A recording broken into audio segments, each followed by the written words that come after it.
আলহামদুলিল্লাহ। বন্ধুরা সবাই কেমন আছেন? বেশ কয়েকদিন পরে আসলাম আর কি।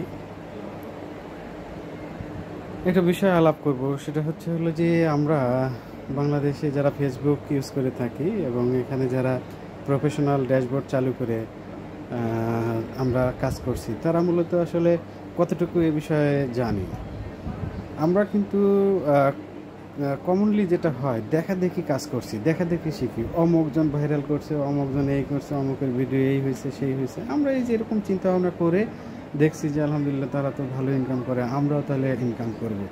এই যে নানাবিধ আমরা চিন্তা ভাবনা, মানে চতুর্পার্শ্বিক যে চিন্তা চেতনা বা দেখাদেখি যে শিক্ষা, এটা ধারণ করে এখানে আসছে।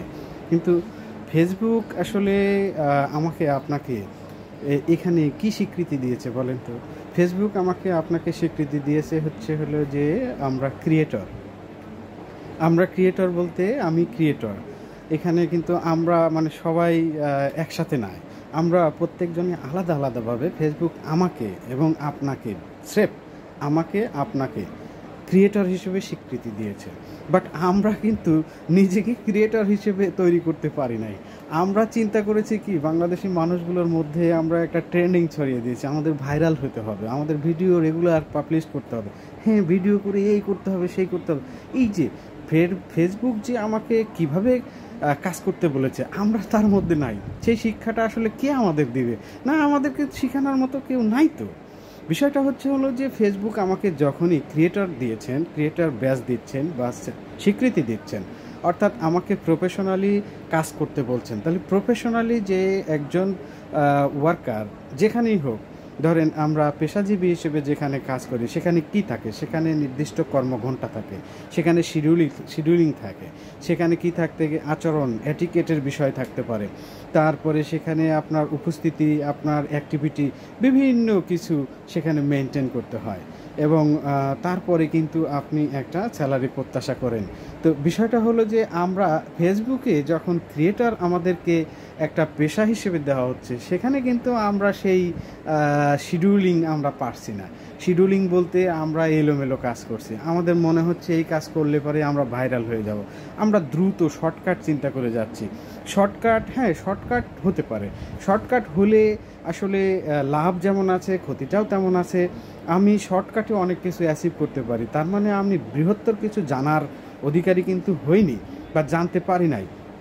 একটা বিষয়ের উপরে আমি হয়তো সফল সাকসেস মুডে নিয়ে আসছি এবং সেই সাকসেসের উপর ডিপেন্ড করে নানাবিধ কার্যক্রম শুরু হয়ে গেছে এবং অনেকেই আমাকে এখন ফলো করে বা আমাকে এই আমার যে সামাজিক একটা পরিচিতি দাঁড়িয়েছে সেই জায়গা থেকে অনেকে আমাকে গ্রহণ করা শিখছে। তো বিষয়টা এইটা তো আসলে প্রফেশনাল নয়, এটা প্রফেশনালিজমের বাইরের কাজ, এটা এক্সেপশনাল। তাহলে প্রফেশনালিজম কি? প্রফেশনালিজম হলো যে আপনাকে ফেসবুকে এঙ্গেজ থাকতে হবে। এঙ্গেজ থাকলে আপনার লাভটা কি? লাভটা হলো যে অটোমেটিক্যালি একটা সময় গিয়ে আপনি যখন কোনো কিছু পোস্ট করছেন, একটা ছবি পোস্ট করলেও সেই পোস্টটা অটোমেটিক ফেসবুক আপনার সারা বিশ্বের এই রকম যত টাচফোনগুলো আছে, এই ডিসপ্লে যেখানে ফেসবুক শো করছে, সেই জায়গাগুলো তো অটোমেটিক সেখানে কিন্তু যাবে, বা একজনের ফ্রেন্ড তার ফ্রেন্ড তার ফ্রেন্ড বা এরকম করে ফেসবুক অটোমেটিক কিন্তু সাজেস্ট করবে এবং সাজেস্ট করলে তখন কি হবে? আপনি ছবি ছোড়া মাত্রই, পোস্ট করা মাত্রই লক্ষ লক্ষ ভিউ হয়ে যাবে। আমার এরকম অসংখ্য বন্ধুবান্ধব, বেশ কয়েকজন বন্ধুবান্ধব আমার সাথে পরিচিত রয়েছে, যাদের সাথে আমার পরিচয় রয়েছে বা যাদের সাথে আমি যুক্ত রয়েছি, তারা কিন্তু এই কাজটা করছে। তারা সারাদিনে একটা ভিডিও তারা আপলোড করেনি। আপনি দেখেন তাদের কাছে পেজে ঘুরে দেখেন, সেখানে যায় দেখেন এগুলো নাই। তাহলে তারা কী করছে? তারা একটা শিডিউলিং করছে যে আজকে, অর্থাৎ প্রত্যেক দিন আমি হয়তো 10টা 12টা 15টা 20টা বা 25টা বা প্রতি ঘন্টায় বা আধা ঘন্টা পর পর আমি পোস্ট শিডিউল করব। সেই পোস্টটা কি হতে পারে? যে কোনো বিষয়ের একটা পিক হতে পারে, যে কোনো বিষয়ের একটা কথা হতে পারে, এরকম কিছু দিয়ে তারা পোস্ট করেছে এবং পোস্ট করা মাত্রই সেই পোস্টটা সারা বিশ্বের মধ্যে একটা মানে যারা ফেসবুক ইউজার তাদের ডিসপ্লেতে প্রদর্শন করছে এবং অটোমেটিক্যালি মানে মিলিয়ন মিলিয়ন ভিউ হয়ে যাচ্ছে। তার মানে কি, মাস শেষে তিনি কিন্তু দেখা গেল যে আমি খেয়াল করে দেখলাম, দীর্ঘদিন খেয়াল করছি, দেখলাম যে প্রত্যেক মাসে তারা হয়তো যেভাবে দেখা যায়, বোঝা যায় 4, 5, 7, 8, 10 লক্ষ টাকা অটোমেটিক্যালি কিন্তু ফেসবুক থেকে ইনকাম করছে।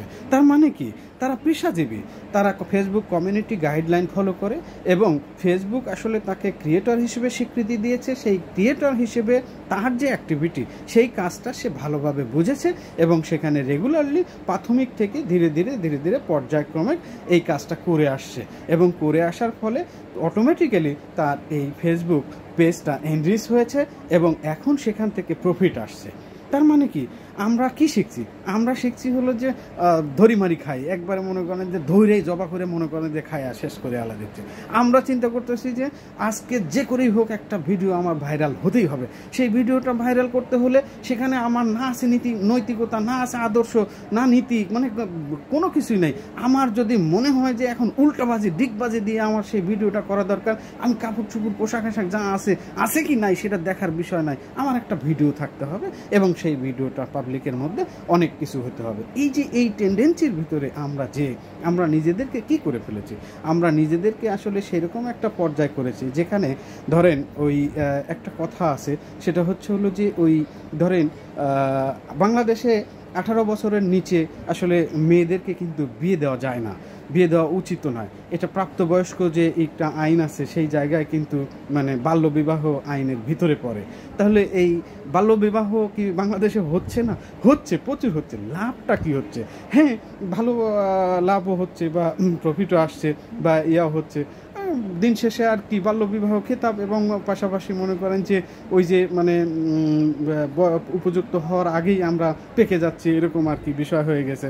এখন উপযুক্ত হয়ে যদি আমরা এই কাজগুলো করতাম তাহলে কিন্তু উপযুক্ত হওয়ার যে গাইডলাইন, সেই গাইডলাইন মেনে যদি আমরা করতে পারতাম তাহলে কিন্তু সবচেয়ে বেটার হয়। বাট ধরেন আমাদেরকে কি করা হচ্ছে, আমরা অটোমেটিক্যালি মনে করেন যে যখন যেখানে থাকার কথা, যে পজিশনে যতটুকু আমাদের জ্ঞান থাকা দরকার, চর্চা থাকা দরকার, আমাদের পেশাজীবী হিসেবে আত্মপ্রকাশ করা দরকার, আমাদের শালীনতা, আমাদের ভদ্রতা, আমাদের অ্যাটিকেট যা কিছু আছে এখান থেকে তারপরে একটা ভালো প্রেজেন্টেশন, একটা ভালো ক্রিয়েশন তৈরি করার পরে সেখানে আপলোডের মাধ্যমে যে আমরা এখান থেকে এই বেনিফিট আশা করব এবং সেই ক্রিয়েশনটা যেন এখানে ধরেন আমার ব্যক্তি, আমার পরিবার, আমার সমাজ, রাষ্ট্র, সেই জায়গা থেকে, সামাজিকতার জায়গা থেকে, সমস্ত জায়গা থেকে সেটা যেন একটা প্রশংসিত কাজ হয় বা প্রশংসিত উদ্যোগ হয় এবং সেই কাজটার মাধ্যমে যেন লক্ষ লক্ষ মানুষগুলোকে আমরা আরও মোটিভেট করতে পারি, তাদেরকে এই পথে নিয়ে আসতে পারি। এই ধরনের কালচার আমাদের ভিতরে হয়ে ওঠেনি। আমরা কি করেছি, আমরা নর্মালি যা পাচ্ছি, যা কিছু দেখছি সেখান থেকে ট্রেন্ডিং ভিউ করছি। এতে কি হচ্ছে, আমাদের দেশের মতো, আমার আপনার মতোই মানুষগুলো আপনার এই ভিউ এইটা দেখছে এবং এখান থেকে সামান্য কিছু ভিউজ হচ্ছে এবং সেই ভিউজ থেকে আমি একটা প্রফিট পাচ্ছি। তার মানে কি, মানেটা হচ্ছে হলো যে আমার এই ক্রিয়েশনটা কিন্তু ইন্টারন্যাশনালি হচ্ছে না। আমার এই ক্রিয়েশনটা হয়তো সৌদি আরবের মানুষ দেখছে, কিন্তু সৌদি আরবে যারা বাংলাদেশি নাগরিক আমারই শ্রেণীর, তারা দেখছে ভাই, আদারওয়াইজ আর কেউ দেখছে না। আমেরিকার মানুষ দেখছে, আমেরিকার মানুষ তারাই, যারা আমার মতো এই যে এইরকম এই ক্লাসের মার্কার মানুষ যারা, তারাই কিন্তু দেখছে। আদারওয়াইজ কিন্তু এটা ইন্টারন্যাশনালি দেখার মতো হচ্ছে না। তার মানে কি, তাহলে বিষয়টা হলো যে আমাদেরকে চিন্তাভাবনা করে কাজ করা উচিত, যে কাজটা আমরা করব সেই কাজটা যেন ইন্টারন্যাশনালি একটা গ্রহণযোগ্যতা থাকে। ফেসবুক সারা বিশ্বে রয়েছে এবং সারা বিশ্বের এই যে অ্যান্ড্রয়েড ফোনগুলো আছে সেখানেই তারা এইটা সাজেস্ট করবে। তাহলে সেই জিনিসটা কি হতে পারে, সেই ভিউজটা কিন্তু আমাকে ধরতে হবে, তবেই কিন্তু আমি এইটা মনে করেন যে একটা ইন্টারন্যাশনাল ক্রিয়েটর হিসেবে আমি যে প্রফিটটা পাওয়ার সেইটা দ্রুত এবং ভালো উপায়ে পাবো। আদারওয়াইজ ধরেন আমরা এমন কাজ করছি যে কাজটা মনে হবে যে এই ধরেন বানরের মতো কপি করে চলছি। পৃথিবীর সমস্ত বানর কিন্তু একই রকম কাজ করে। কোনো বানরই, পৃথিবীতে যত বানর খেলা দেখাচ্ছে মানুষগুলো এবং বানরের যারা পরিচালক, এই পরিচালকরা এখন পর্যন্ত কোনো বানরকে গান গাওয়াতে পারে নাই। সুতরাং এই পৃথিবীব্যাপী যেখানে যেখানে বানর খেলা হচ্ছে সেখানে ওই বানরটা লাফালাফি করে এই এক্সেস কারিকুলামটা দেখায় দেখায় এই ধরনের কাজ করে থাকে। সুতরাং তার মানে কি, আমরা যদি এই ধরনের টেন্ডেন্সি ফলো করি তাহলে আমরাও বানর স্বরূপ। আমরা কি করেছি, অমক ভাইরাল হয়েছে, অমকের এই উল্টোবাজি দিকবাজি দিয়ে ভাইরাল হয়েছে, আমার এইটা করতে হবে, অমক এই খেয়ে অমক ওই করে সেই করে এইটা ভাইরাল হয়েছে, আমাকেও সেটা হতে হবে। ভাই তার মানে কি, আপনার সাথে আর আমার সাথে বানরের তফাৎটা কোথায় রইল? সুতরাং এখান থেকে আমাদেরকে ফিরে আসতে হবে, আমাদেরকে সুন্দর ডিসিশন নিতে হবে, আমাদেরকে সুন্দর এটিকেট শিখতে হবে। ফেসবুক একটা মানে অবারিত প্ল্যাটফর্ম। এখানে আমরা ক্রিয়েটর হিসেবে নিজেদের যে আদর্শিক সাক্ষরতা, আদর্শিক যে দিকসমূহ তুলে ধরব এবং সেখান থেকে সেই আদর্শ বাস্তবায়নের মাধ্যমে অটোমেটিক্যালি ফেসবুকের যে গাইডলাইন সেটা আমরা ফলো করব, তাহলে অটোমেটিক্যালি আমরা ফেসবুক থেকে বেনিফিটেড হব এবং সেই জিনিসটাই আমাদের শেখা উত্তম। আদারওয়াইজ আমার মনে হয় না যে এখানে এক্সেস করে মানে এই এক্সেস কোনো কিছু করে আমাকে এই কাজ করতে হবে। ভাই আমরা যারা নতুন আছি, নতুন ভাইদেরকে আমরা বলবো আলহামদুলিল্লাহ আপনি কাজ করুন, আপনি প্রতিনিয়তই আপনার শিডিউল তৈরি করুন এবং সেই অনুযায়ী আপনি কাজ করুন। অটোমেটিক্যালি 1 বছর হোক 2 বছর পরে আপনি অটোমেটিক্যালি ফেসবুক গাইডলাইন মেনটেন করে যদি কাজ করতে পারেন তাহলে দেখবেন যে সেখান থেকে অটোমেটিক্যালি আপনি লক্ষ লক্ষ টাকা ইনকাম করতে পারবেন। তো আলহামদুলিল্লাহ ভিডিওটা অনেক বড় হয়ে যাচ্ছে, তো আর বড় করতে চাই না। এই বিষয়ে হয়তো আরও সুন্দরভাবে বিস্তারিত ছোট্ট ছোট্ট আকারে ব্যাখ্যা আকারে ছোট্ট ছোট্ট বিষয়গুলোকে আলাদা আলাদা করে পার্ট বাই পার্ট আপনাদের সামনে নিয়ে আসব ইনশাল্লাহ। এ পর্যন্ত সবাই ভালো থাকবেন, সুস্থ থাকবেন। ধন্যবাদ সবাইকে, আমার জন্য দোয়া রাখবেন। এবং আমি জানেন আলহামদুলিল্লাহ আমি আসলে একজন বাইকার এবং একজন ইন্স্যুরার, আমি বিমা পেশাজীবী। তো আলহামদুলিল্লাহ এবং বাইক চালাতে পছন্দ করি। তো সার্বিক দিক দিয়ে সবাই ভালো থাকবেন, সুস্থ থাকবেন, আমার জন্য দোয়া করবেন। ধন্যবাদ সবাইকে। আসসালামু আলাইকুম।